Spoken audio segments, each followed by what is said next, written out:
এদিকে ঢাকা থেকে হেলিকপ্টারে করে মাগুরায় নেওয়া হচ্ছে শিশুটিকে। পরে গ্রামের বাড়ি শ্রীপুরে পারিবারিক কবরস্থানে তাকে দাফন করা হবে। এ বিষয়ে জানাতে সেখান থেকে যুক্ত হচ্ছেন সহকর্মী তরিকুল ইসলাম।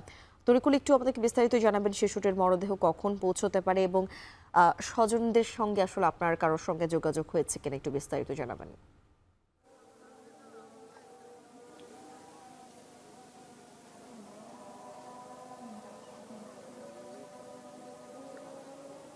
মিম, এই মুহূর্তে আমি রয়েছি মাগুরা স্টেডিয়ামে। এখানে মূলত শিশু আসিয়ার যে মরদেহ হেলিকপ্টারে করে ঢাকা থেকে এখানে আনা হবে, সাথে একজন উপদেষ্টা পরিষদের সদস্য উপস্থিত থাকবেন। তবে হেলিকপ্টার সম্ভবত এই মুহূর্তে হেলিকপ্টার এসে পৌঁছাচ্ছে। আমরা যে মুহূর্তে আমরা সরাসরি কথা বলছি, আমরা হেলিকপ্টারের শব্দ শুনছি এবং হ্যাঁ, আপনারা দেখতে পাচ্ছেন একটি আমরা ক্যামেরায় দেখানোর চেষ্টা করছি হেলিকপ্টারটি মাগুরা স্টেডিয়ামে এখানে অবতরণ করবে এবং শিশু আসিয়ার লাশ নেওয়ার জন্য একটি কফিন প্রস্তুত করা হয়েছে। সম্ভবত এখানে জানাজা দাফন করা হবে, জানাজা হবে এবং সেটি এখনো পর্যন্ত নিশ্চিত করে আমাদেরকে কেউ বলতে পারেনি। আপনারা দেখতে পাচ্ছেন হেলিকপ্টার নামছে এবং হেলিকপ্টারটি এখানে অবতরণ করবে মাঠের মাঝামাঝি স্থানে।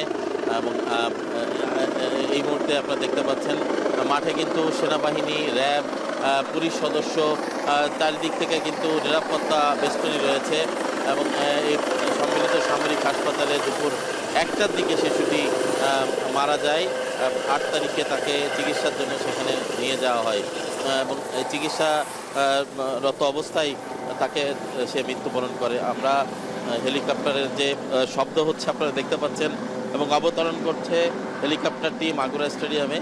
এই কিছুক্ষণ পরে লাশটি নামানো হবে এবং এখানে যে নিরাপত্তায় যারা রয়েছে, সেনাবাহিনীর যারা কর্মকর্তা রয়েছে, র্যাব এবং পুলিশের যে কর্মকর্তা যারা রয়েছেন, তারা কিন্তু এখানে প্রস্তুত রয়েছেন এই সমস্ত কার্যক্রম তারা দেখভাল করার জন্য। এখান থেকে এই লাশটি আসলে এখান থেকে চলে যাবে শিশুটির গ্রামের বাড়িতে। আপনারা জানেন যে 1 মার্চ শিশুটি তার বোনের বাড়িতে গিয়েছিল বেড়াতে এবং সেখানে 6 তারিখে আনুমানিক 6 তারিখ মধ্যরাতে তাকে ধর্ষণ করা হয় এবং একই দিনে তাকে রক্তাক্ত অবস্থায় উদ্ধার করে ফরিদপুর মেডিকেল কলেজ হাসপাতালে ভর্তি করা হয় এবং সেখান থেকে অবনতি হলে অবস্থার আপনারা জানেন যে সেখানে থেকে সম্মিলিত সামরিক হাসপাতালে তাকে নিয়ে যাওয়া হয়। আপনারা দেখতে পাচ্ছেন সেনাবাহিনীতে একটি হেলিকপ্টার যেটি আসিয়ার লাশ এখানে বহন করে আনা হয়েছে এবং এই লাশটি এখানে নামানো হবে।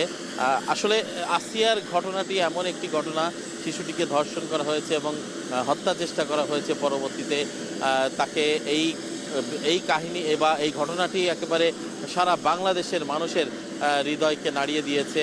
সারা বাংলাদেশ কিন্তু এই মুহূর্তে আসিয়ার জন্য আসলে কাঁদছে এবং আমরা মাগুরাবাসী আসলে শোকে স্তব্ধ এবং কারা এখান থেকে শোকে স্তব্ধ এবং তারা ধিক্কার জানাচ্ছে যে মাগুরায় এমন একটি ঘটনা, এমন একটি পৈশাচিক ঘটনা, যে ঘটনাটি সমস্ত জাতির বিবেককে আসলে নাড়া দিয়েছে। আর সেই বিবেক সেই নির্মমভাবে শিশুটিকে হত্যার চেষ্টা করা হয়েছে এবং পরবর্তীতে চিকিৎসাধীন অবস্থায় শিশুটি আজকে প্রায় 8 দিন মৃত্যুর সাথে লড়াই করে আজকে মারা গেছে। এবং আপনারা দেখতে পাচ্ছেন হেলিকপ্টার, বহনকারী হেলিকপ্টারটি সেনাবাহিনীর, এটি এসে এই মুহূর্তে নেমেছে। এখানে জেলা প্রশাসক, পুলিশ সুপার সহ এখানে সেনাবাহিনী, ইভেন এমনকি এখানে র্যাব, পুলিশ সহ এখানে ফায়ার সার্ভিসেরও একটা টিম আমরা দেখতে পাচ্ছি। এখানে এই মুহূর্তে খোলা হচ্ছে দরজা এবং এখানে উপদেষ্টা পরিষদের সদস্য একজন তিনি নামছেন তিনি এবং তার সঙ্গে আরও কয়েকজন রয়েছেন। তারা এখান থেকে হেলিকপ্টার থেকে নামছেন এবং হেলিকপ্টারে আসিয়ার লাশটি আমরা এখনো দেখতে পাইনি।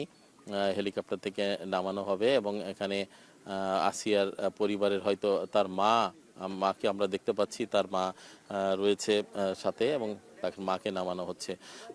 এছাড়া অন্যান্য যারা সদস্যরা রয়েছে তারাও এখান থেকে তারা নামছে। ইতিমধ্যে আপনি দেখছেন তার মা আসলে কান্নাকাটি করছে সন্তান হারানোর বেদনায় কান্নাকাটি করছেন এবং তাকে সান্ত্বনা দেওয়ার জন্য রয়েছে কয়েকজন রয়েছেন।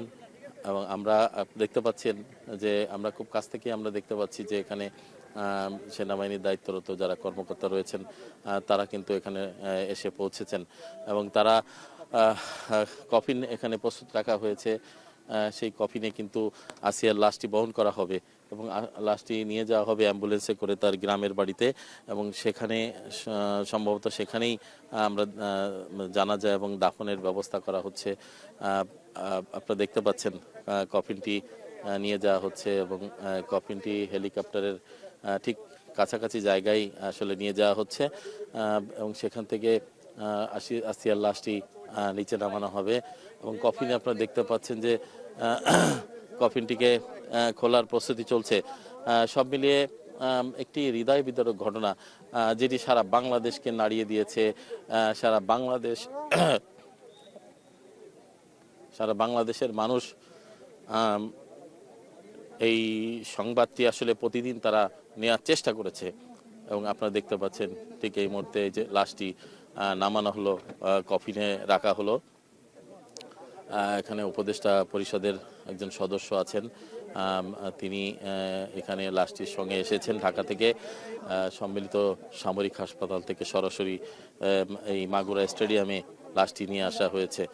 আর এই লাশটি থেকে বহন করেছে সম্মিলিত সামরিক দুঃখিত এখানে সেনাবাহিনীর একটি হেলিকপ্টার এবং সেই হেলিকপ্টারটি আপনারা দেখতে পাচ্ছেন এবং এখানে জেলা প্রশাসক রয়েছেন, জেলা প্রশাসকের সঙ্গে এখানে আসিয়ার মা রয়েছেন, আত্মীয় স্বজন রয়েছেন।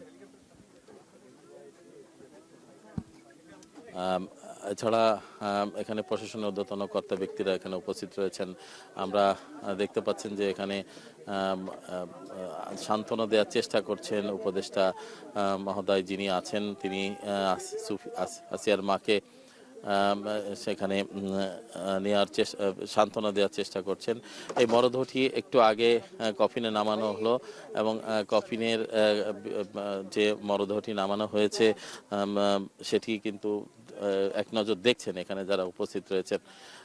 আমরা সম্ভব হলে আমরা হয়তো উপদেষ্টা মণ্ডলী যিনি সদস্য উপস্থিত হয়েছেন তিনি তার সঙ্গে আমরা একটু কথা বলবো এবং সেটি লাশটি নিয়ে যাওয়ার পরে অনেক কিছু আনুষ্ঠানিকতা রয়েছে এবং এখানে যে যারা রয়েছেন প্রশাসন এবং উপদেষ্টা পরিষদকে বহনকারী যে গাড়িরও থাকবে এবং যে আসিয়ার যে লাশ বা মরদেহ যে কফিনে নিয়ে যাওয়া হবে সেই মরদেহটিও স্কট করে এখান থেকে নিয়ে যাওয়া হবে এবং সেই বিষয়টি আমরা জানতে পেরেছি এবং এখানে যে কিছু আনুষ্ঠানিকতা আছে সেটি সম্পন্ন করা হচ্ছে বলে আমরা জানতে পেরেছি।